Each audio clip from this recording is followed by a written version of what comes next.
Welcome back to the channel. This is Trinity Storm and you are watching 10th part of What If Naruto Found a Hidden Lab in Waves. If you enjoy this video, please like, share and subscribe to the channel.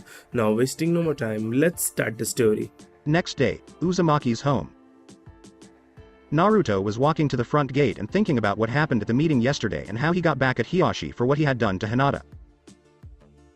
He couldn't help but smile when he thought about how Hinata and Hanabi looked when he told them at dinner. They both gave him a big hug and kissed both of his cheeks, with tears of joy running down their faces, because they never had to worry about their father coming after them again. Someone calling his name woke him up from his thoughts. When he turns toward the voice, he sees twin girls named Saori and Arisu. Both of them were wearing Cheongsam-style dresses and had their hair done the way they always did, but he noticed that each of them had added a flower to their hair. Saori, the older of the two, had one big blue flower in her single ponytail. Arisu, the younger of the two, had one pink flower in each of her pigtails. Both of them are holding the spears he gave them, and he is grumbling to himself because they insisted on being his personal security guards and tried to follow him everywhere. They are both looking up at him now. He smiles and says, "What do you want?" The more serious one, Saori, slams the end of her spear on the ground and asks, "Why didn't you come get us and tell us you were leaving? As your guards, it's our job to protect you, but we can't do that if you never tell us you're leaving." Arisu, who is more like a child, puffs out her cheeks and waves her arms around like a child while saying, "Yeah, big brother, you big meanie."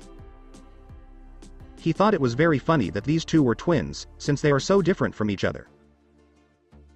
Laughing at their antics, he put his hands in front of his chest and said, okay, I give up. I'm sorry, but I don't need you guys to follow me everywhere. I was going to the hospital to put together a team for an upcoming mission." Saori steps up to his left side and says, "You don't have a choice. You hired us to be your guards, and that's what we're going to do. We might not be able to go on missions with you, but we'll do our job when you're in the village." Arisu quickly moved to his right side and said, "Okay, big brother, let's go to the hospital." As she walked forward and turned right, she pumped her fist in the air. Naruto smiles and says, "Arisu, the hospital is the other way." She quickly turns around and says, "I knew that." This makes him smile, but it also makes her sister look at her with a look of embarrassment on her face because of what she did. Area with businesses. As the three of them walked down the street, the two little girls on either side of Naruto were holding spears and trying to look serious. This makes for a very cute picture of the three of them. As he looked around, he saw that both men and women were smiling. Some of them were trying hard not to laugh at him, and he could tell. The group stops when they hear a voice they know say, well, look what we've got here." When they turn to look at the voice, they see Ino, her mother Inoiki, Yoshino, and Channa. With a big smile, Ino says, "If it's not the new big bad Chunin, the man who can make two invading armies run away and then fight a Sannin, but now he needs two little girls to protect him, oh how the mighty have fallen." This makes everyone on the street laugh at the embarrassed boy. Naruto can now see that everyone is making fun of him. He narrows his eyes and says, "You do realize this means war, don't you, Yamanaka? Remember, I still have that piece of blackmail on you from when you were 8 years old and won first place in the blueberry pie eating contest." Ino crosses her arms and says, "No, you don't. I got rid of all the pictures." Naruto says with a fox-like grin, "You're right, but you forgot about the negative I have. Even if you destroy it, you're looking at someone who can easily recreate that scene with the shadow clone and the transformation techniques." Saori looks up at him and asks, "Big brother, what's wrong with the picture?" "Let's just say she lives up to her name," Naruto replied. Arisu laughs and says, "You mean to say she ate like a pig?" When the little girl called Ino a pig, Ino's face turned red and she moved toward her like she was going to strangle her, but her mom put her hand on her shoulder to stop her. All of a sudden, everyone can hear a woman scream from across the street. They see a woman with what look like maternity clothes holding her big stomach. They hurry to her side, and Yoshino checks on her to make sure that her water just broke and that she is now in labor. Naruto looks at Inoki, Chana, and Ino and says, I'm going to take her to the hospital right away. I need you to take the girls and meet me there. The moms nod, and Ino grabs both of the girls' hands. Naruto gets down on one knee and says to a woman, my name is Naruto Uzumaki. I can get you to the hospital quickly and safely.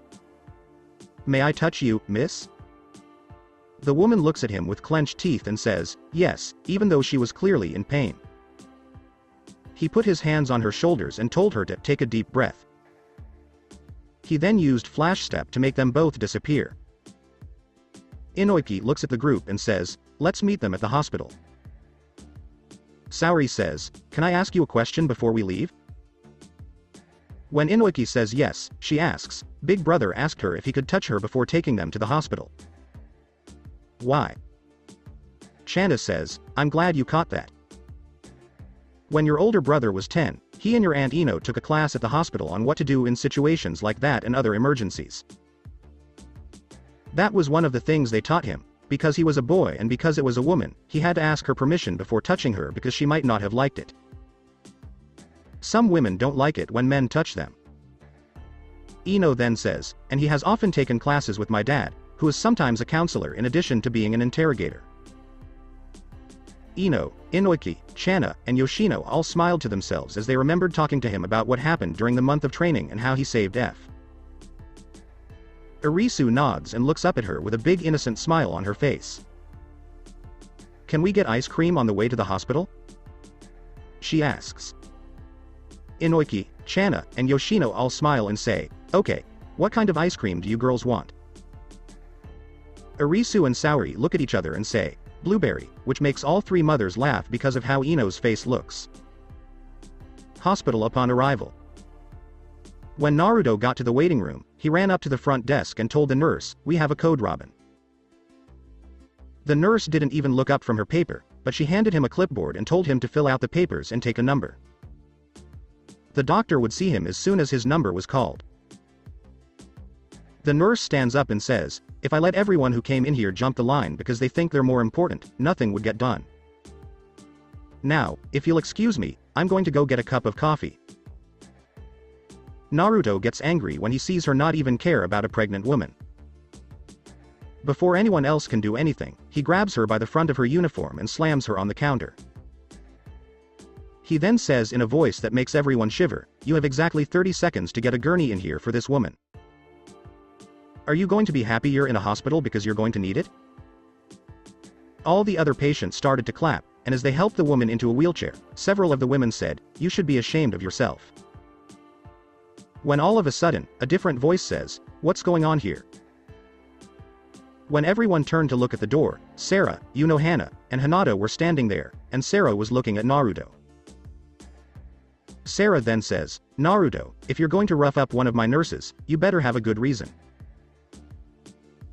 Naruto throws the nurse to the ground and says, that B*TCH is ignoring a code robin, which is a woman in labor, if I remember correctly, and I know from all the times we've talked and all the times I've helped around the hospital that it's one of the top 2 codes that don't get ignored and usually go to the front of the line. The second one is a code Blue Jay, which means that a child has been hurt. But she'd rather get a cup of coffee. Sarah and Unohana both have the same look on their faces that says they wanted to tear her apart. Sarah looks down at her and says, clean out your locker and don't let me catch you on this property again unless you are dying or there is an emergency. The nurse stood up and said, you can't treat me like that. My husband is on the civilian council. If I said one thing, I'd get your job. Unohana walks up to her with her eyes closed and says, let me show you the door. Before anyone could see, she pokes her in the head and sends her flying through the door. A few seconds later, the moms and Ino run in with the girls. Saori says, see, we can't leave you alone for 5 seconds without you getting in trouble, big brother. This makes everyone laugh, but Naruto just rolls his eyes and says, what can I say? I'm like a magnet for it. The woman being looked at by some nurses says, please, someone needs to tell my husband. I don't know if I can do this without him, she told Naruto. Where is he? He asked. After being told that he works on a construction site and his name, he went away. A few minutes later, he came back with a man in a construction uniform who quickly went to her side. Before they left, they said, "Thank you." "Why are you here?" she asks as she looks at Naruto. With that damn sweet smile on her face, she added, "Please don't make any more trouble, or I might have to sign you up for a full medical exam. I just came to check on Rock Lee, and I knew his teammates would be here, so I need to talk to them," says Naruto. After saying goodbye to Ino and the moms and dropping off the spears at Sarah's office, the group heads up to the third floor. Flood No. 3. Hinata looks at Naruto as they walk down the hall and says, "I thought you didn't like hospitals, so why did you offer to help out here?" "Yes," Naruto said. "I don't like hospitals that much, but I know how boring they can be, so I was always making the kids in bed laugh and bringing them comic books, coloring books, and toys when I could. I also brought in a puppy for the kids to play with a few times." Sarah smiles and says, "Yes, he became quite the little candy stripper, but we could never get him to wear the uniform." Naruto looked at her and said, "I'm not going to let you dress me up like a stupid candy cane." Then Sarah got a bad cough that sounded more like an orange jumpsuit. Naruto decides to ignore her and asks, "What are you doing at the hospital, Hinata? I thought you were all better." Hinata says, "Sarah wanted to check on me after you showed her the medical file about what happened with the clan elder." With a slightly embarrassed look on her face, she asks, "What happened to those pictures?" "Don't worry about that," Naruto says. "I burned them, so no one will ever see them again." "What are you doing here?" Naruto asks Yunohana as he looks at her. Yunohana smiles her usual smile and says, "I'm just here to share information and techniques with another doctor who has impressed me." The group walks toward room 303, which has a sign with its name on it. Room 303. Sarah is the one who knocks on the door. When they hear someone say, "Come in," the group goes in and sees Lee sitting up in bed with his left arm and leg wrapped in bandages. Tenten was sitting next to him in a chair. When his sensei, Might Guy, saw the doctor, he ran up to her, got down on his knees, wrapped his arms around her leg, and asked, "You can heal him, right, Sarah-chan?" Might Guy, "You have until the count of 5 to get away from me, or we'll have a repeat of what happened to you when we were Chunin and on the same team for a mission and you crashed into the tent while I was changing clothes," Sarah says. Suddenly, before anyone could blink, Guy was hiding behind Naruto. Tenten looks at her sensei and asks, "Is that why you always make me have my own tent when we go on missions?" Before Naruto can say anything, he hears someone say, "What are you doing here, Uzumaki?" He looks around and sees that Kakashi is standing in the corner. Yunohana asks Naruto, "How is Lee?" Sarah takes a clipboard off the wall and says, "It doesn't look good. He has severe damage to his spine that I can't fix." As she hands the clipboard to Yunohana, she says, "It's not looking good. He has severe damage to his spine that I can't fix." Yunohana shakes her head and says, "There's just too much damage for even me to be able to fix." Naruto says, "I see, okay, let's try this." He looks at Hinata with a smile and tells her, "You're up, Hinata-chan." Hinata walks up to Lee's bed, puts her hands up, and says, "Ayame, Shuno. Soten Kishun." Two bright lights shoot out from her hair clip and form an oblong dome over Lee's body. People who had never seen this technique before were surprised when they did. Hinata says, "Please don't move," just as Lee was about to touch the shield with his good hand. Kakashi took off his headband to see what she was doing, but his Sharingan couldn't figure out what she was doing. Hinata heard a voice she knew to be Ayame's. It said, "There is a lot of damage here, Hinata-chan. It will take us a while to fix everything." Sarah says, "I don't understand. How was she able to do this? The only person I can think of who might be able to heal him is Lady Tsunade, and I've never seen a technique like this before. How does it work?" Naruto says, "It surrounds something to bring it back to its original, complete state. It rejects, reverses, and rebuilds things that have happened, even things she hasn't seen. The incantation, she said, allows her to call Ayame and Shun to form a barrier around whatever or whoever Hinata wants. Their ability is to repel the inner shield. This means that they can only stop damage in a certain area. Arisu and Saori start rubbing their heads and say, "Big brother, you're using too many big words on us. Our heads hurt now." With that damn smile on her face, Sarah looks at him and tells him, "You should be ashamed of yourself for using such big words in front of little girls." She reaches into the pocket of her coat and pulls out 2 lollipops, which she hands to the little girls. Naruto saw that most of the people around him were confused and didn't understand what he said. So he says, she basically makes a barrier and can use a space-time ninjutsu to reverse time inside it. Sarah looks at Hinata and says, she could one day be as good as Tsunade. Does this technique work on diseases or just physical damage? Sarah says, no, I won't call her unless it's an emergency. Naruto says, just physical damage, and I hope you don't plan to make her spend her whole life fixing every broken finger that walks in there. Kakashi asks, where do you get all of these artifacts that give you strange and unique powers?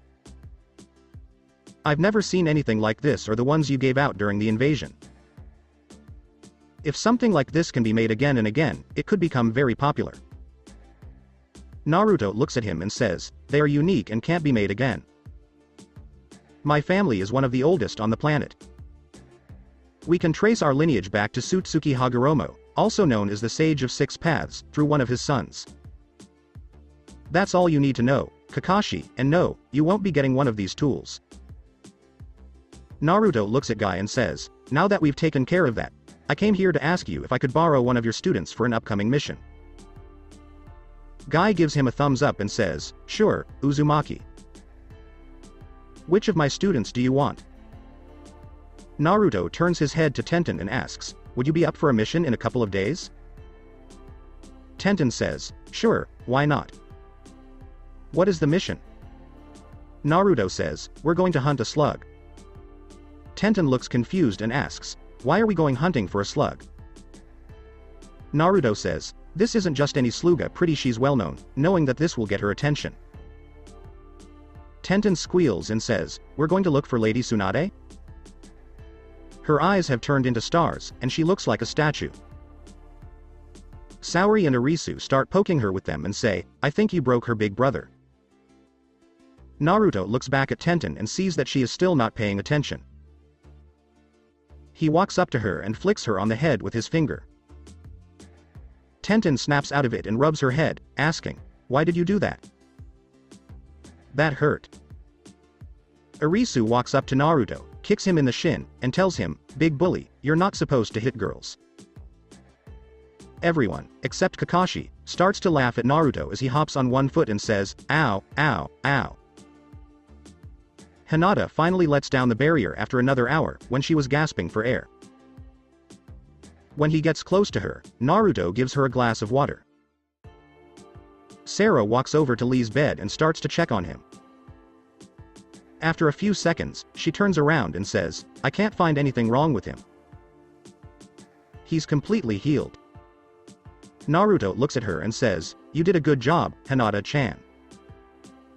I'm sure one day you'll make a great doctor and fulfill your dream. Hinata looks up at him and says, you know?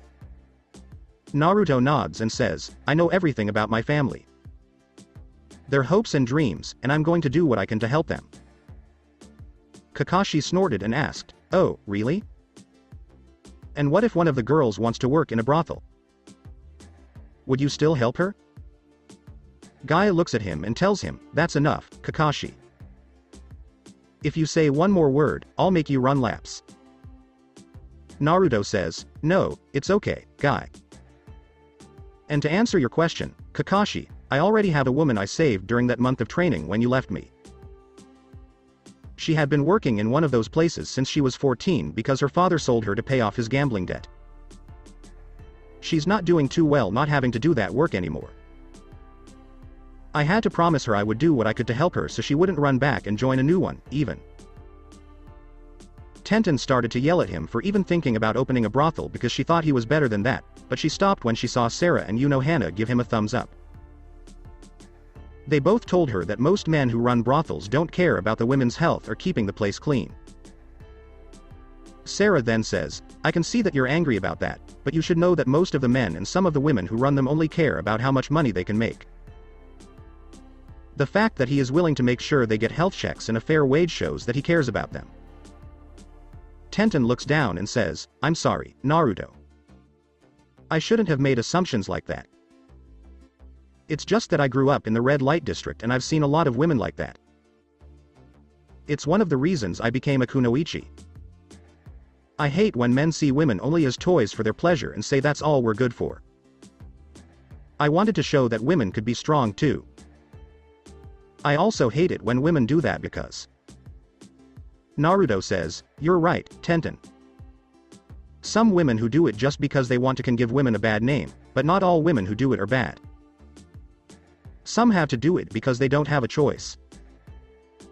You said you grew up in the red light district, so let me ask you this, Tenten. If a single mom comes home to find her apartment broken into and all her savings gone and she knows there will be no food on the table for her children in the..." Hinata walks up to Tenten and puts her hand on her shoulder. She then looks at Naruto and says, "No, that makes her a responsible mother and shows that she loves her children by being willing to do that for them."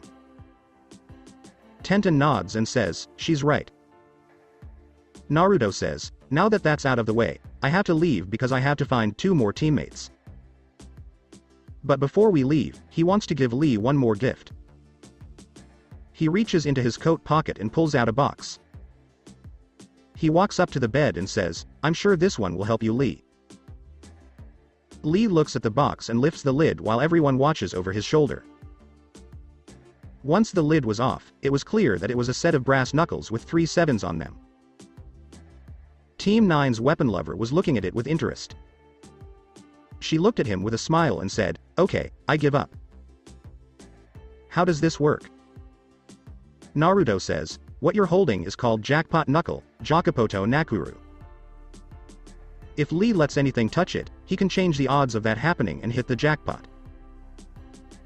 This means that he pretty much guarantees a one-hit knockout and does the most damage he can. But there is something bad about it. The less likely Lee is to hit the jackpot, the more times he uses it on the same target." Lee looks at Naruto with fire in his eyes and says, "Don't worry, Naruto. I'll master this new tool or I'll do 800 laps around the village on my hands." Guy puts his hand on his shoulder and says, "That is my young student. I'll help you, and if I fail, I'll walk on my hands all the way to the land of wind." They hug, but before they can use the sunset genjutsu, Naruto says, "You two better not use that technique in front of these little girls, or I'll go get Yoshino." When Naruto saw that they had both stopped, he said, "Good, now it's time to go. Tenten, be ready to go the day after tomorrow." As Naruto and the girls leave, Arisu can be heard asking, "Can we stop by to see the babies?" Making the women in the room laugh to themselves. Area for babies. As they get closer to the window where they can see the babies, they see the man from earlier standing in the hallway and looking in. When he sees them coming, he says, "I want to thank you again for getting my wife here. I don't know what she would have done if you hadn't been there to help her. You already know that I work in building. I'm the owner of the business. If you ever need anything, just let me know and I'll do my best to help," Naruto says with a smile. "Helping people is what our family does." As he walked up to the window with the girls, he said, "Your wife must have given birth quickly if you're here. So, which one do you want?" He just points and says, "There, that little angel." Arisu presses her face against the window and looks up at her big brother.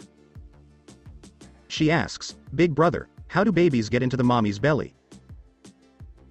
"Because I can't wait to have a baby and be a mom." Naruto says, "Well, Arisu-chan, first you have to go into a dark forest at night by yourself, then you have to go into a deep, wet cave with lots of spiders." But before he could finish, a nurse hits him on the head and says, "Uzumaki Naruto," in a sweet voice. He knew he was in trouble. As he rubs the back of his head, he says, "Good babies are made when a man and a woman love each other." Arisu looks at him and says, "So all I have to do is find a boy, and I'll be a mom in no time." Naruto grabs a few of her hairs and pulls them out.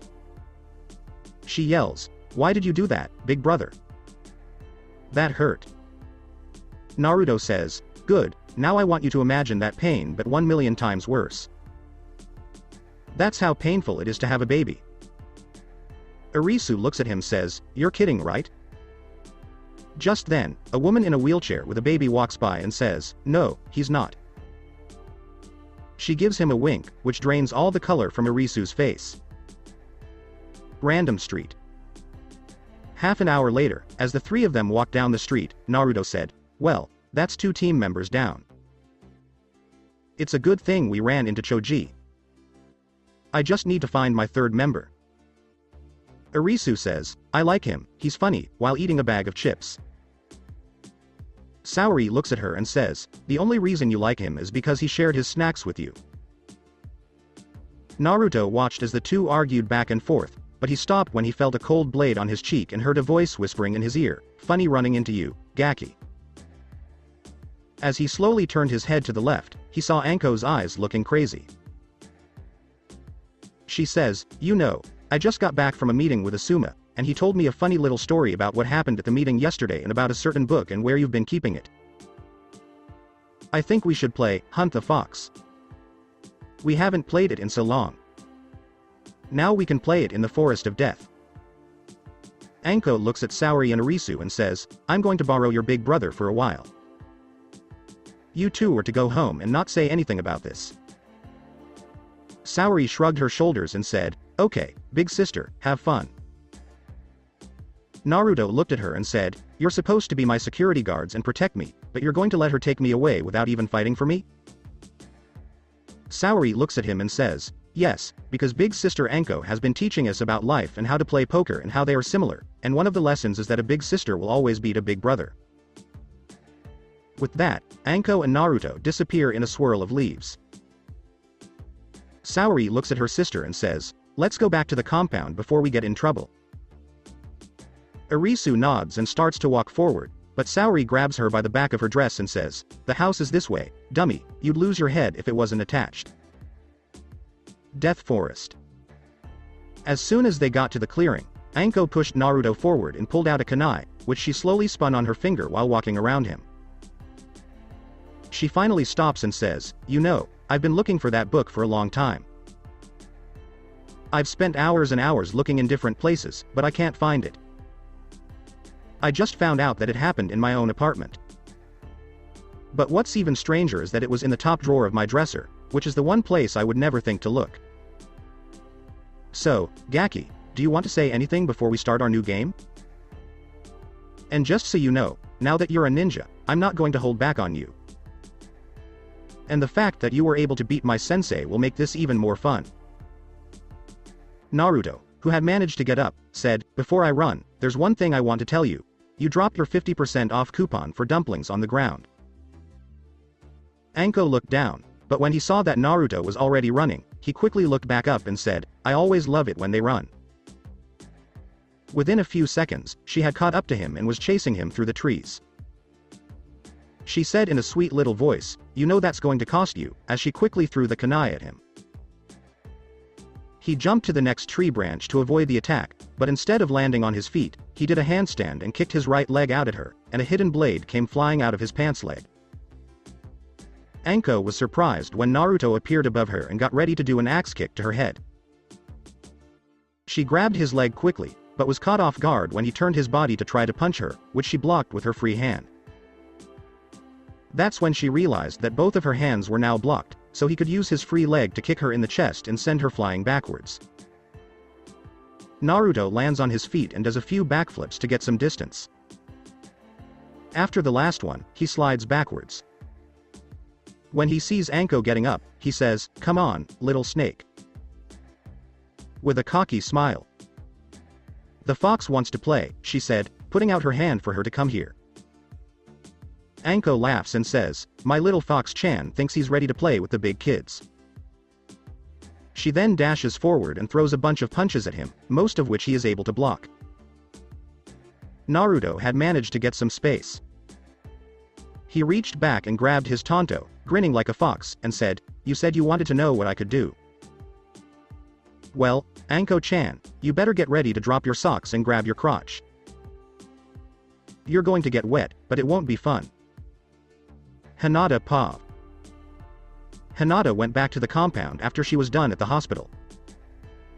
When she knocked on her sister's door, she heard a small voice say, "Come in." When she opened the door, she saw Hanabi sitting on her bed and looking at a picture of their mother.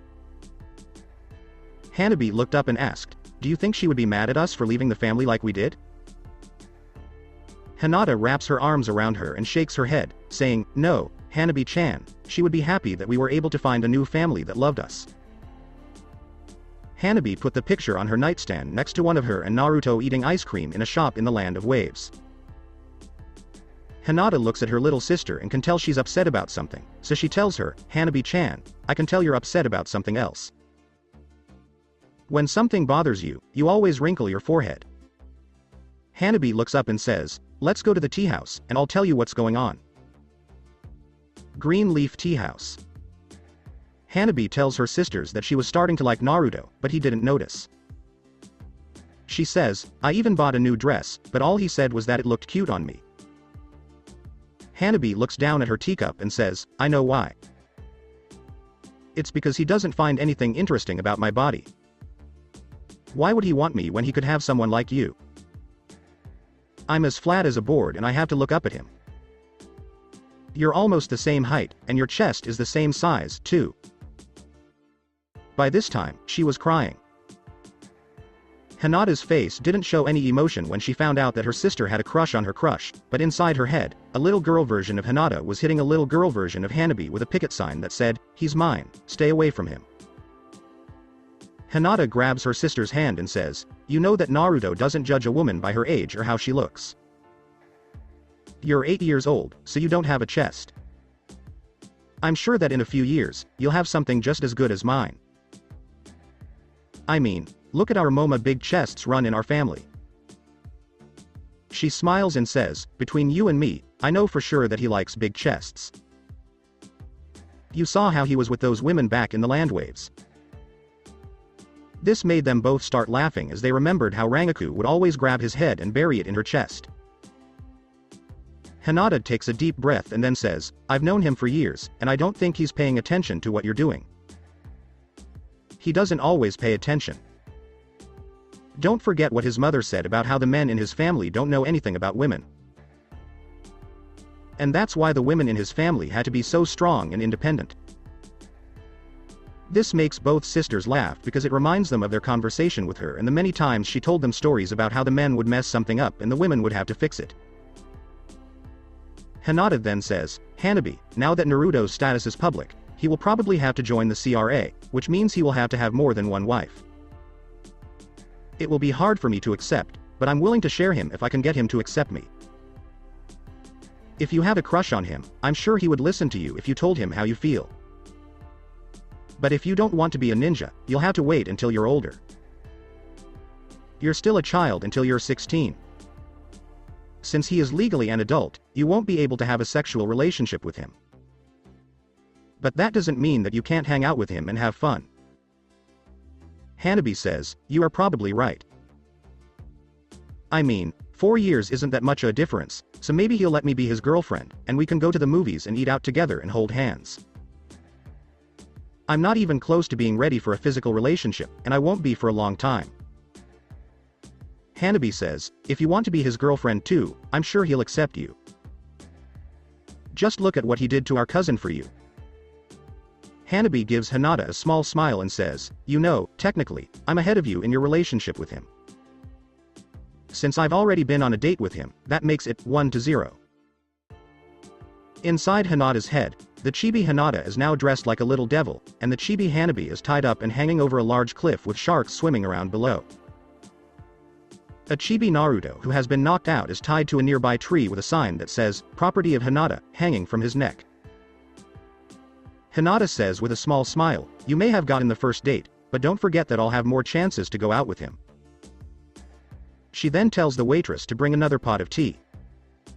That night, at the Hokage Tower, Naruto walked into the office without knocking, and when Hiruzen looked up, he saw his second grandson coming in looking like he had just come from a war zone.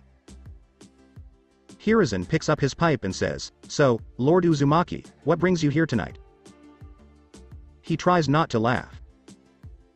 Naruto looks at him and says, "First, old man, I have something to say. You can tell your son that he's going to get in trouble for telling Anko about me.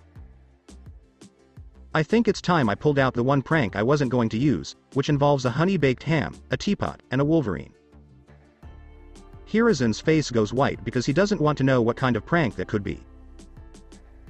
"And for the second reason I'm here, I've decided on my team, and we're leaving soon. My team will be Tenten, Choji, and then I will also have to add Anko as a fourth team member, as I want at least one person there to help me lead my first mission." While he is thinking to himself, "I really don't have a choice. She threatened to cut off a certain part of my body if I didn't take her." Hiruzen says, "I can see that you have put together a good team. Tenten, a long-range to mid-range fighter, Choji, a close-quarters fighter, and Ino, who can help with her clan's ability, would make a great team if they had just graduated from the academy. I will credit you for that. You're a Chunin because you took the time to put together such a well-balanced team, and you're a leader because you asked Anko to come with you on the mission just in case something goes wrong." Then Hiruzen asks, "What are you going to do with Jiraiya while you are on your mission? Would you be willing to let me take care of him?" Naruto sits down in front of the desk, locks his fingers together, and asks, "What guarantee do I have that he will show up for his trial?" "Well, for one thing, Pakun would be able to call him if he tries to run," Hiruzen says. "He is a master of stealth and evasion." Naruto nods his head and says, "Okay, you'll have to pay his bail, which will be 10 million ryo. I'm sure that, as a published author who has sold a lot of books, his bank account won't take that big of a hit, and you can't get that back if he tries to run away." Hiruzen nods his head and says, "Very well, I can get into his account. I need the money so we can mail it right away." Cells at the Uzumaki compound. As the two men walk into the room, they see another funny scene. A guard standing on the side of a cell and trying not to laugh because at least 5 children are singing and dancing in front of the cell. Inside his cell, Jiraiya is lying on his bed with his pillow on top of his head. If you listen closely, you can hear him saying, "Make it stop, make it stop." Naruto tells the kids, "Okay, you little brats, get lost." The kids run out of the room laughing, and Naruto asks the guard, "What was that all about? What was he trying to do?" Asks the guard. "He was trying to hit on the servant who brought him his lunch. She didn't like it, so she sent in the kids to bother him." Naruto nods his head and says, "I can see why. Why didn't it bother you?" The guard then says, "I was the youngest of 10 children, and my only way to deal with my older siblings was to be annoying." The guard nods and says, "If it's okay with you, I'd like to go home for the night." Naruto says, "Well, you're out of here because the prisoner is being given to the Hokage. And would it be okay if I got a bottle of sake from the cellar?" "Yes," says Naruto. "But remember the rule. Don't get drunk in front of the kids, and if you do it behind your door." Naruto opens the cell and tells Jiraiya, "It looks like luck is on your side. Your bail has been paid." When Jiraiya woke up and got out of the cell, he asked Hiruzen, "How much did it cost you to get me out?" Hiruzen was about to light his pipe, but Naruto said, "You can only smoke in certain places in my compound, and this isn't one of them." Hiruzen tells Jiraiya, "Let's go back to my office, and I'll tell you what's going on." He then looks at Naruto and tells him, "Good night, Naruto." The two of them stopped at the door, and Naruto said, "I wonder what will happen when I tell Tsunade how you neglected the child of a woman who treated her like a daughter." He then walked out a second door, leaving 2 men with white faces. Yamanaka home. After a day of shopping and having fun, Ino and Inoiki come home through the back door, each with a dozen shopping bags and a smile. When Inoichi hears the door open, he has his head on the table and asks, "Honey, what's for dinner?" He didn't get a reply, so he looked up, saw all the shopping bags, and asked, "How much a hit did my account take?"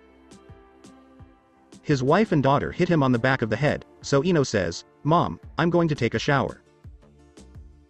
When I get home, we'll go through all these bags." After an hour, Ino walks into her room wrapped in a big fluffy purple towel. She sees a box on her bed and a note written in Naruto's messy handwriting on top of the box. Note: Hello, Ino. We're going to find Lady Tsunade the day after tomorrow, so get ready for a long mission. Inside this box is a tool like the one I gave Choji, and I'll show you how it works as we walk. From Naruto. Notes over. Ino rolls her eyes and says, "That knucklehead." She opens the box and sees a pair of brown knee-high boots. "Not bad, Naruto," she says, "and I can't believe we're going to find Lady Tsunade." She goes to her dresser and opens the drawer with her pajamas. When she does, a bunch of spring-loaded rubber snakes shoot out, scaring her and making her scream and jump backwards, which causes her towel to fall to the floor, leaving her naked. Her dad hears her scream and comes into the room to see what's wrong and asks, "Ino, are you okay?" When Ino's dad walked in and she realized she was naked, she screamed again and said, "Get out, Daddy." She then started throwing her stuffed animals at him, which made her dad run back outside and shut the door, only to see his wife laughing her head off. Ino room. Inoiki walks in and sees Ino in her purple nightgown slowly opening each drawer in her room. She says, "He did tell you he was going to get you back." Ino says, "You're right, Mom, but I don't think he meant for Daddy to see me naked. I know Naruto wouldn't go that far, so I think I'll be able to make him feel bad about it." Inoiki says, "Maybe you should make it a couple's trip and invite him to go with you because you have a crush on him. It could be something like a day at the spa with all expenses paid and a new outfit. It would be a great way to start dating." Ino looks at her with a red face and asks, "Mom, what are you talking about?" Inoiki turned around and walked out the door, saying, "Whatever you say, dear, but should you change your mind? Your dad and I would both be happy with him."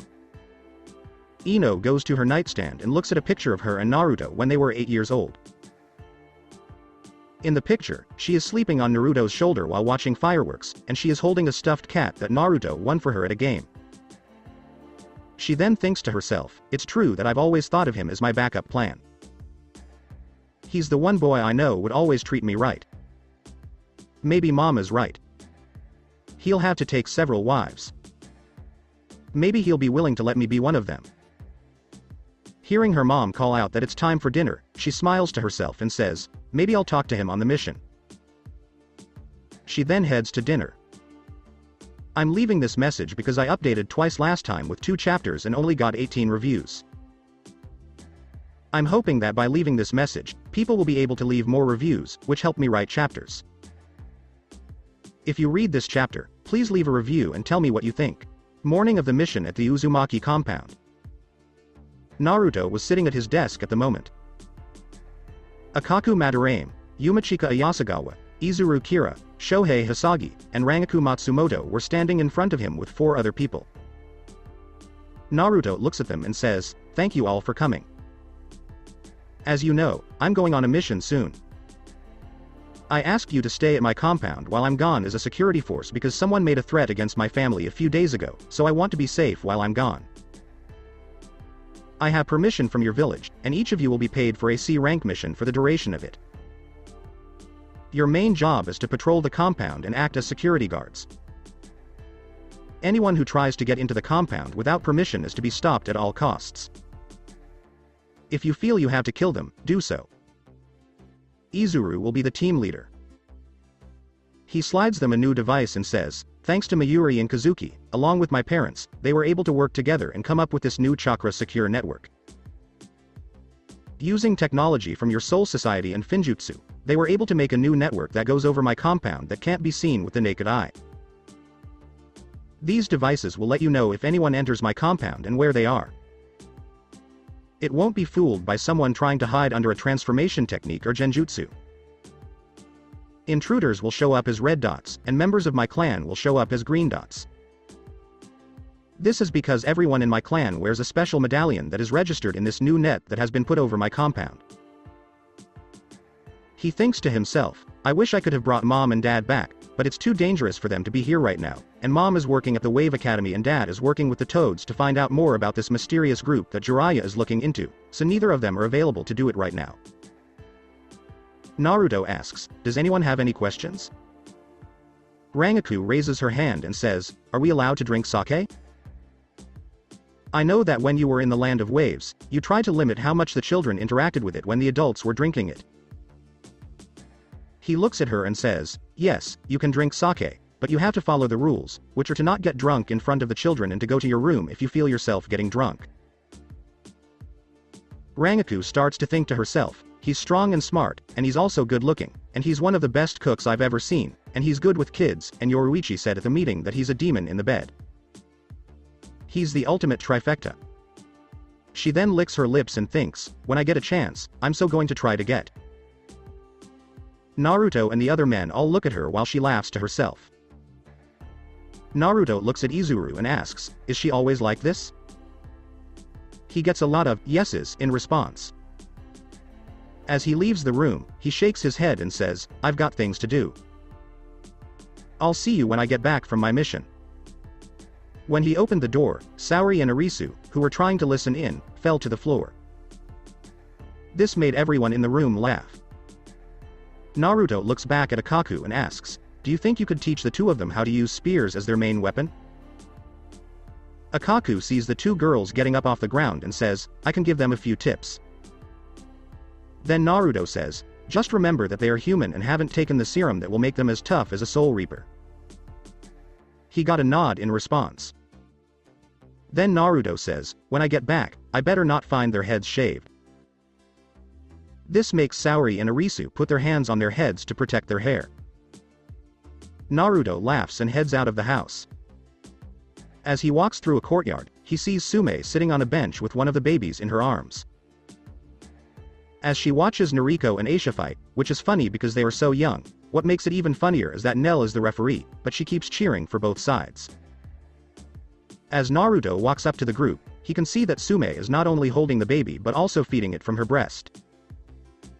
When he sees this, his cheeks turn red. He knows from his time volunteering at the hospital that women can do this with a medical ninjutsu technique. So, it didn't bother him as much as most boys or men would have. He also learned a lot about this from his mother and older sisters when he was young. They would get angry when people talked badly about women in this way, and they made him realize that it was a normal thing. And since she had a towel wrapped around the baby's head to hide her breasts, she didn't have to worry about her modesty. Sume looks up and sees him nod his head. She then tells him, you've improved. The last time you saw me doing this to my sister's kid, you couldn't even look at me. Naruto decides to ignore her and instead says, Team Alpha, meet in front of me. Noriko, Aisha, and Nell move quickly to stand in front of him as he says, I will be going on a mission, but before I leave, I have a mission for you while I am gone. He pulls a picture out of his pocket and says, here is your target. Have fun. He also gives them a small stack of Ryo and says, that should. Noriko looks up and asks, Big brother, what did he do? Naruto smiles like a fox and says, he decided he wanted to poke a sleeping fox. He then does a flash step and disappears. Sume says, show me who your target is, and I might be able to give you some advice. Noriko shows her mother the picture, which is of Asuma. Sume says, let me see who your target is, and then I might be able to give you some advice. She looks at them and says, I think I'll come out and help you.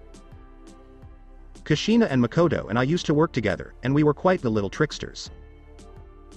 Front village gate. As soon as Naruto showed up in front of the shack, he heard Ino's high-pitched voice from the academy saying, it's too late, Naruto. When he saw his team waiting, he used his pinky to try to push his ears back. He then looked at her and said, Ino, a shinobi is never late, and he can't be early because he always gets where he's going right on time. He then gave them a cheesy smile. Anko, Kotetsu, and Izumo all laughed so hard that they cried. Ino was looking at Naruto, who was talking to Choji at the time. She is thinking, please, please, if I can convince him to take me as one of his wives, let our children get my brain. Tenten looks at her and says, at least it's better than him yelling about youth or having to stick up his ass. Ino nods her head and says, you're right. Naruto now stands in front of the team and says, as we make our way to Tanzaku quarters, we're going to check out all the gambling dens and check in with the loan sharks as well. Getting a round of nods, he then says, good, then let's go. Before they could leave, Ino pokes fun at him again by asking, aren't you forgetting something, Naruto? Naruto looks at her with a confused. With her own fake smile, Ino asks, where are your little security guards? This makes everyone laugh at him. After a few hours of traveling, Ino remembers that Naruto had promised to tell her about her new boots. She then called out, so, what do these boots do? You didn't say in your letter from last night. Naruto slows down so he can catch up with the others. He looks at his watch and says, okay, let's take a 15-minute break and I'll explain them to you. After finding a small clearing and getting some drinks, he looked at her and said, okay, the first thing you should know is that they are called dirty boots. Unlike Choji and the last person to use this power, the only thing you and Choji have in common is that you both like fashion. Dirty boots get stronger as they get dirtier, whether it's from mud, blood, or something else. With them, you can use physical attacks that are strong enough to make the ground shake when you hit it. You'll also be able to move faster than a normal person, which means you might be able to match Lee's speed when he first opens his 3 inner gates. As you train, your speed might get even faster. To turn them on, you have to rub them together. When they are turned on, the boots go up higher on your legs and become like armor on your shoulders and forearms. A scarf will appear around your neck, and a dark-colored hat will appear on your head with a piece of cloth hanging in front of the right side of your face. Ino was now looking at the boots with an interested look. Naruto says, one of the reasons I chose you for this is because of your long, thin legs. They will make you an excellent candidate for it, and when the time comes, which won't be for a while, I'll help you get the second form. Choji stops eating his snack and says, I've been meaning to ask you how you were able to fly back at the tournament. Naruto says, I wasn't really flying. What I did was gather reishi, which is also known as the spiritual part of our chakra, under my feet, and then connect to the reishi in the air. This gives the impression that I'm flying. Everyone in the group nods their heads to show that they understood what he said. Naruto looks at them and says, technically, I could also teach you how to do it, but I'm not going to teach Ino how to do it. Ino puts her hands on her hips and looks at him and says, and why not? Naruto looks at her and says, if I do that, a lot of bad things could happen because people always say that's what will happen when pigs fly. He then runs off laughing like a madman into the distance. Ino was surprised for a moment, but then she ran after him and yelled every threat she could think of at him. The other people watched as she chased after him. I swear to fucking God that when I catch you, Naruto Uzumaki, I'm going to kick your goddamn ass so fucking hard that when I'm done, your sorry ass will have a property of Ino fucking Yamanaka stamp on it, you fucking bastard. Naruto yelled, you've got to put some Ryo in the swear jar now, Ino, and do you kiss your mother with that mouth? Ino yelled back, I'll give you a fucking swear jar. Anko looks at the other two and starts to laugh. Let's go make sure she doesn't kill our team leader, she says. Hidden Leaf Tea and I interview room. Sasuke Uchiha is sitting in a chair and staring at Ibiki and Inoichi, who are standing in front of a table. He then says, why am I here? I demand that you let me go, and as a member of the Uchiha clan, I demand that you tell me where Kakashi is. Ibiki crosses his arms and gives him a hard look, then says, you can make all the demands you want, but you won't leave this room until we're done with you. As for Kakashi, the Hokage punished him for not following orders by making him a genin. Sasuke stands up and says, I'm leaving. I'm going to talk to the council and get you both fired. Suddenly, 2 Anbu members appeared behind him and made him sit back down in the chair. One of them got out a set of handcuffs and handcuffed him to the chair, while the other put a tag on the back of his neck that blocked his chakra. Inoichi says, "We were going to take the easy way out and just ask you a few questions and talk to you, but you've been so rude and think that your clan gives you power over us, but I'm the head of one of the original 10 clans in this village, so you don't have any rank over me." Then he says, "The Hokage has heard that you tried to attack a civilian with the cursed seal of heaven during the invasion. Because of these reports, your mental capacity has been called into question." Sasuke looks at him and says, "Why shouldn't I be able to use it? It will finally give me the power I need to kill my brother, and this village keeps holding me back. If they had properly trained me, I could have killed him a long time ago for what he did to my family, but at every turn I am blocked, first by that joke you call an academy, then I get put on a team of losers, then I get stuck doing the most pointless missions possible. Then, when I finally got a chance to prove myself and led my clan, I found out that the Hokage had my birthright taken away and had me kicked out." Ibiki takes a step forward and slams his hand on the table. He then says, "That's the kind of attitude that got you here. You think that because you're from a clan, the world revolves around you. Sorry to break it to you, but that's not how the world works. And here's something else. I'm glad Itachi killed off your clan. Your clan has been nothing but trouble since it started. You always think you are gods just because you have eyes that let you do a little magic trick. I have personally kicked the crap out of several of your clan even with their eyes." He then crosses his arms and says, "I remember the night I heard about the incident, I bought a round of drinks." Ibiki looks at the boy and says, "You know, Itachi must have known how weak and helpless you were going to be not to kill you too. He killed all the babies, so he must have thought you were even more helpless and weak than them." He then laughs at the boy's angry face. Then Sasuke tried to attack him, but the Anbu held him back.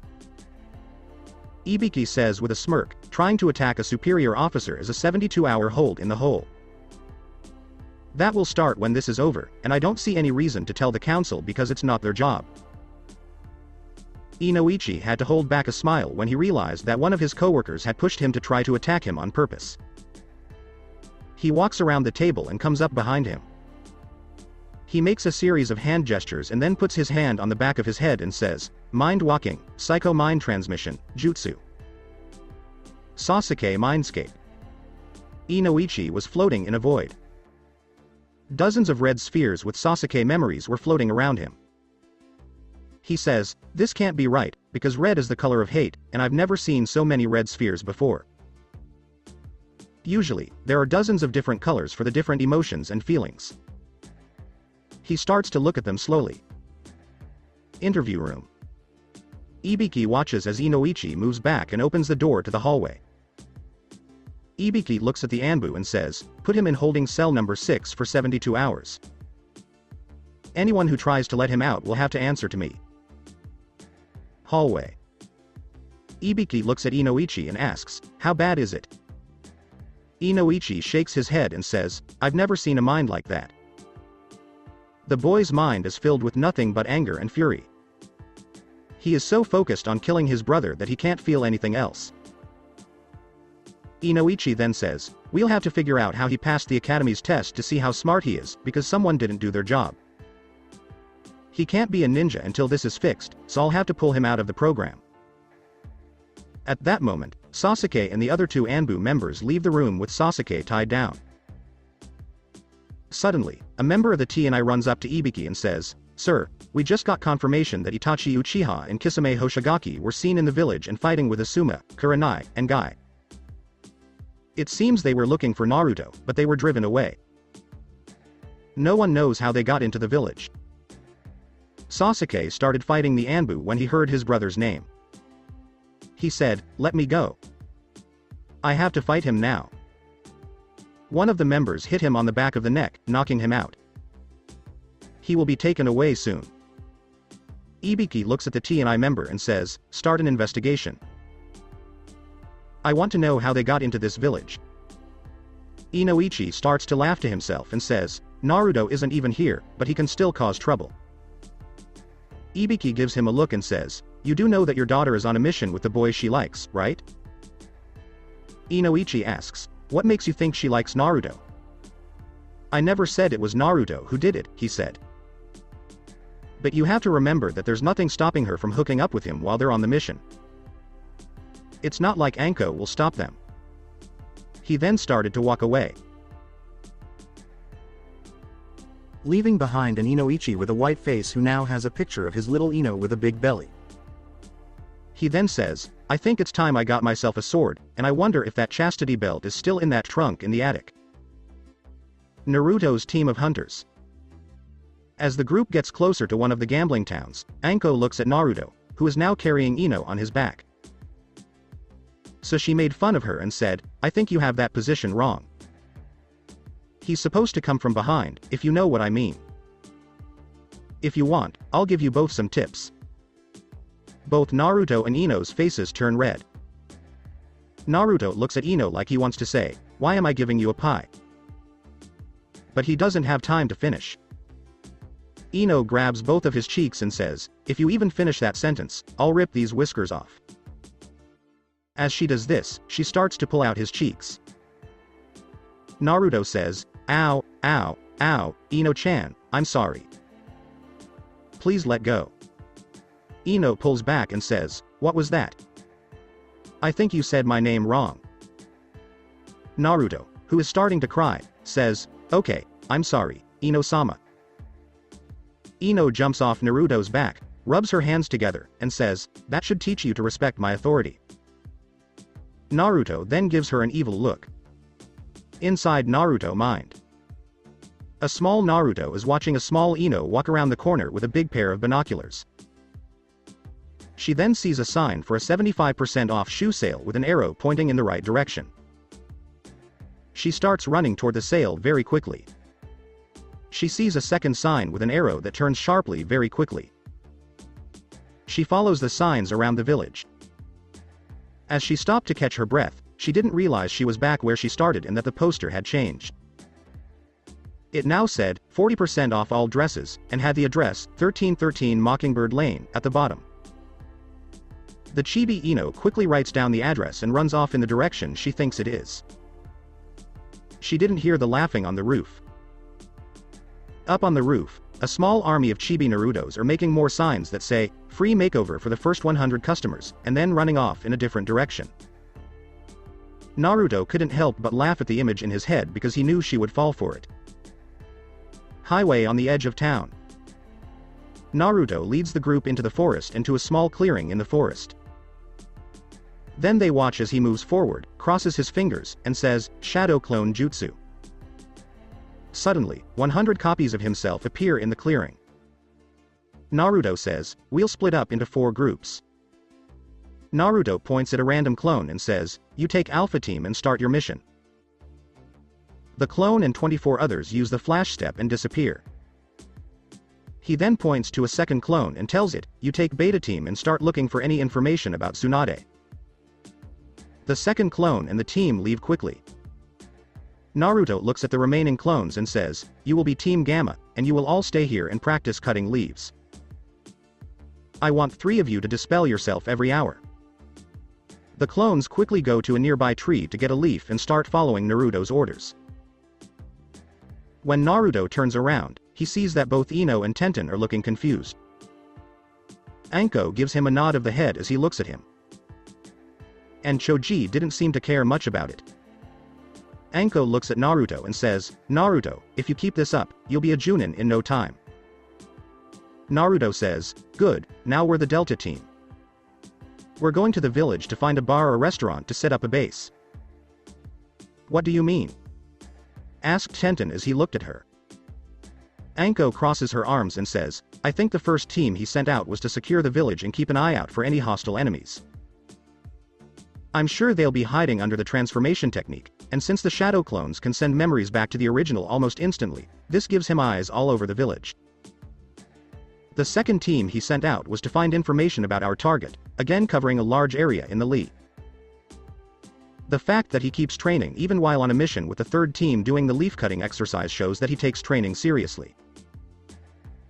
The fact that he has us set up base in a bar, which is known to be a good place to get information quickly, also shows that he has good judgment, which I will write about in my report. Naruto nods his head and says, "You're right, but the first team has a second goal.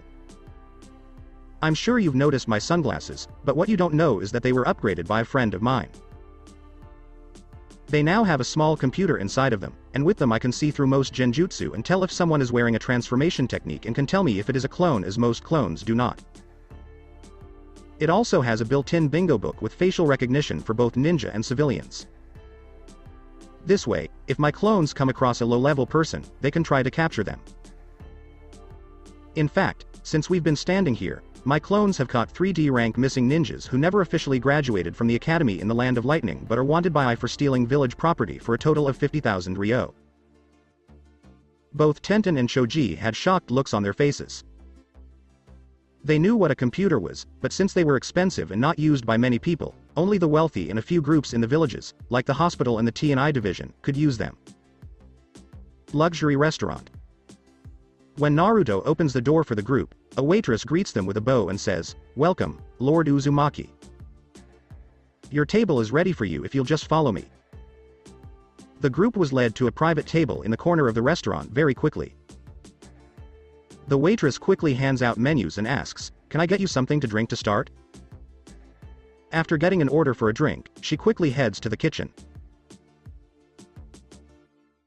Ino looks at Naruto and says, "If this is how you do a mission, sign me up for all of them." Tenten quickly nods his head in agreement. Naruto says, "Don't get too comfortable. We won't always eat like this, and not all of my missions will be like this. This was just a special treat because this is my first mission." Ino then asks Naruto, "How did you get a table so quickly, and how did the waitress recognize you? Have you been here before?" Naruto shakes his head and says, "No, I sent a shadow clone ahead." The waitress comes back with drinks and asks everyone what they want to eat. Random street. After lunch, their group started looking around the village for Tsunade. They had just left one of the casinos when Naruto's face went white and he stopped moving. Anko, who was the first to see it, says, "Judging by the look on your face, I think one of your clones just disappeared, and we have company, and not the good kind." When Ino, Tenten, and Choji turned around, they saw Naruto nod his head. Tenten asks, "Who's there?" Naruto looks at the group and says, "The first one is Itachi Uchiha, and the second one is the monster of the hidden mist and the tailless-tailed beast, Kisame Hoshigaki." Now Anko's face looks like Naruto's, and she says, "Fuck 2S ranked ninjas who are missing." Naruto then crosses his arms and says, "That's not the worst of it. They attacked my clones that I was training. It seems like they are after me because of the nine-tailed fox. What are we going to do now?" asks Ino. Naruto looks at them and says, "First, we have to keep them out of the village so we don't put the civilians in danger. Then we'll try to split them up." He looks at Anko and says, "You take Tenten and Shoji and try to get Kisame to leave, and Ino and I will fight Itachi." Naruto reaches down to his belt, and all of a sudden there is a big puff of smoke, which means that a storage seal has been broken. He thinks of sanding text as a big thing wrapped in white cloth. He says, "I think this is right up your alley, Anko," with a fox-like grin. Anko raises an eyebrow and asks, "What's going on?" Naruto gave a small laugh and said, "Let me introduce you to the Senren Bakusatsu Tai, 1000 soul-killing cannon. It's Ururu's weapon, and yes, I just gave Anko Mitarashi a rocket launcher, but that weapon is perfect for her." Naruto then says, "All you have to do is point it at the target and send your reishi through it. Since we don't have time for you to learn how to use your reishi normally, I'll have to give you a serum like the one I gave Tenten and Shoji. Yes, Ino, you do need to take it too." Itachi and Kisame paused. Kisame laughed and said, "I didn't think the fox brat would be able to use something as advanced as shadow clones." Itachi says with a calm voice and no emotion, "Uzumaki Naruto has always been hard to predict. You would be smart not to think too little of him. When he was 9 years old, he could play jokes on members of the Anbu." Kisame asks, "Are you speaking from experience?" With a shark's grin. Itachi stops, looks at him, and says, "No, I've never been the target of one of his tricks. When all of a sudden, a man's voice says, "You know you shouldn't lie." I think Makoto would be upset to learn that one of her sons is a liar. Itachi and Kisame look up and see Naruto standing on a tree branch in front of his team. Naruto then asks, "How's it going, Weasel? It's been a long time, and you never call or write." "I'm hurt," he says as he puts his hand on his heart.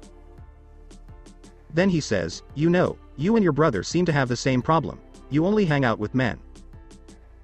Is there something about the Uchiha clan that we should know?" Kisame looks at Naruto and asks, "Did I hear you right? You really did fool him?" Naruto nods his head and says, "Once, I caught him with a joy buzzer." Kisame laughs. "Even though I don't think it was right for you to genjutsu me into a world without ramen." Itachi says, "Naruto-kun, it looks like you've grown since the last time I saw you. You're not just a ninja anymore, you're also a chunin. Please come with us now, we don't want this to get complicated." Naruto looks at him and says, "No, I can't do that right now. I'm in the middle of my first mission as team leader, so check back in a month or make an appointment with my secretary." As he pulls the big thing off his back, Kisame says, "Come on, Itachi, let me chop off his legs." When Ino heard that someone was going to hurt Naruto, she quickly started rubbing her boots together while quietly pouring writing ink on them that she had borrowed from Naruto. This gave her the new outfit that Naruto had described. She then says, "Nobody threatens Naruto-kun in front of me, you overgrown sushi platter." Without thinking, she suddenly appeared in front of Kisame and kicked him in the stomach, sending a shock wave through the forest and sending him flying backwards into several trees. Itachi looks at her with interest as she kicks, thinking to himself, that kick was on the same level as Tsunade's. Ino slowly lowers her leg, which is still in the air. She then jumps back up to stand next to Naruto and says, "I guess you were right, these boots aren't just for walking." Naruto turns to her and says, "Don't take my stick, Ino-chan." Anko looks in the direction Kisame was sent flying and says, "Okay, you two, let's go. I can't wait to try out my new weapon." As she and Tenten jump away, Choji looks at Naruto and says, "If anything happens to Ino, I'll use you as a practice bowling pin." He then heads in the direction of his teammates. Naruto and Ino pav. Naruto jumps down in front of Itachi, and Ino follows close behind. Naruto looks to the left, where the others have gone. When he sees that they are no longer close enough to hear him, he turns back to Itachi and tells him to stop trying to use genjutsu on him because it won't work. Naruto then asks Itachi, "Why are you really here? Don't say it's because of the nine-tailed fox. I know all about the mission the Hokage gave you about your family when they tried to take over the village." Itachi says, "Did Hiruzen tell you that?" Naruto says, "No, I found the valuable treasure you left behind on the leaf." He then pulls a picture out of his pocket and throws it to him. Itachi picks up the picture and sees three little girls hugging and smiling at the camera.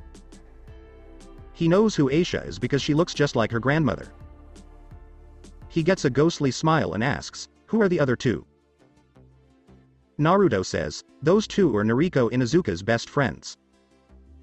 The one with green hair is Neliel, but we call her Nell. All three of them want to be kunoichi and have already started training." Naruto then says, "Once I found out who my parents were, I adopted all the children in the orphanage, and I found your letter in the locket you left behind. She now has dozens of new brothers and sisters, as well as a few aunts and uncles who love her and will help her become a better person than her family was. But I want her to know that not all of her family were bad, and that most of them were just misguided." Itachi nodded his head and said, "You're right, and thanks for telling me that.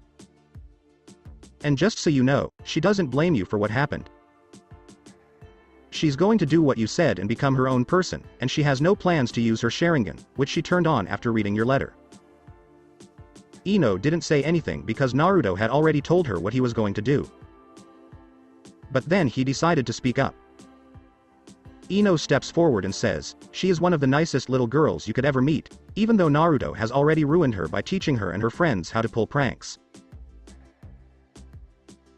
Itachi turned on his Sharingan and said, "You taught my daughter how to play jokes, as his hand went into his cloak in a sneaky way. Naruto crosses his arms and says, "It's not my fault. All I did was tell her a few stories. If she and her friends want to play jokes, that's their choice, not mine. But the Uzumaki are always the ones people want to blame. I mean, really, Uzumaki had to be to blame if a fish got into an air conditioning system. If a bucket of water is put on top of a doorway, it must have been done by Uzumaki. If someone puts itching powder on toilet paper, the first person they look for is Uzumaki, because he is the one who did it." Then, he says under his breath, "I swear that should be the Leaf Village motto. When all else fails, blame the Uzumakis." This made Ino laugh out loud, but she still managed to say, 9 times out of 10, it's your fault or you had something to do with it. Itachi then says, "I think that when my mother was young, she tried to get enough signatures on a petition to change it because of your mother, but she never got enough." Itachi then pulls a scroll out of his cloak and says, "I need you to give this to Hiruzen. I was supposed to meet up with Jiraiya, but I'll let you do it." Itachi nods his head and says, "Thank you for giving her the family I never had." Naruto walks up, takes the scroll, and says, "There are instructions on the back of the photo if you want to write to her. If you do, the people there will help you get in touch with her if you mention my name." Before anything else can happen, a few big explosions off to the side get everyone's attention. Naruto says, maybe it wasn't a good idea to give Anko a gun that shoots explosives. Itachi and Ino look at him with blank faces that say, "No duh." Anko's team Pav. After being kicked and going through several trees, Kisame landed on the ground and bounced around a few times before coming to a stop. He was then able to get up, putting his hand on his stomach where he had been kicked. He was thinking, that blonde is going to get it when I get back, but he also had to give her credit because it had been a long time since anyone had hit him. His reflexes kicked in, and he quickly dodged to the left as what looked like a chakra arrow flew right where his head would have been. Anko then says, "Okay, you walking sushi platter, while your partner is busy, let's have some fun," as she takes the big thing off her back. Kisame asks, "And what does that mean?" Anko says, "I'm not really sure what this is going to do, since this is the first time I've used it." She then points at Kisame and begins to channel her chakra while holding the staff. To everyone's surprise, a hellfire of objects shoots out of the front of the staff and rains down on Kisame, who turns into a puddle of water, showing that he is a water clone. Tenten looks at it with wide eyes and says to Anko, "When we're done with this, I want to play with it." Anko says, "Maybe," with a smile on her face and a look in her eyes that makes men run away. In her mind, a small version of Anko was trying to pull a small version of Naruto by his leg into one of the temples, where a priestess and all of their friends were waiting to marry them. Off to the side, you can see a mountain of dumplings with a small version of Anko and Naruto on top, along with a banner that says, "Congratulations, Mr. and Mrs. Uzumaki." Anko and the rest of the team had to jump back up on the T's when a shout of water release, great exploding water colliding wave, brought them back to reality. When the water stopped crashing down, the team slowly started to look around. Tenten saw a shadow move under the water, so she and Anko both fired arrows at the water. Kisame slowly comes out of the water, holding his left shoulder, which has blood on it. It's clear that Tenten shot him with an arrow. Anko tells Kisame, "No matter what you do, don't touch the water." He attacks from it. Kisame then says, "I don't need you to touch the water to attack you," while making a series of hand gestures and shouting, "Water release, water shark bullet technique." He manipulated the water and sent it toward Anko by pointing his hand in her direction.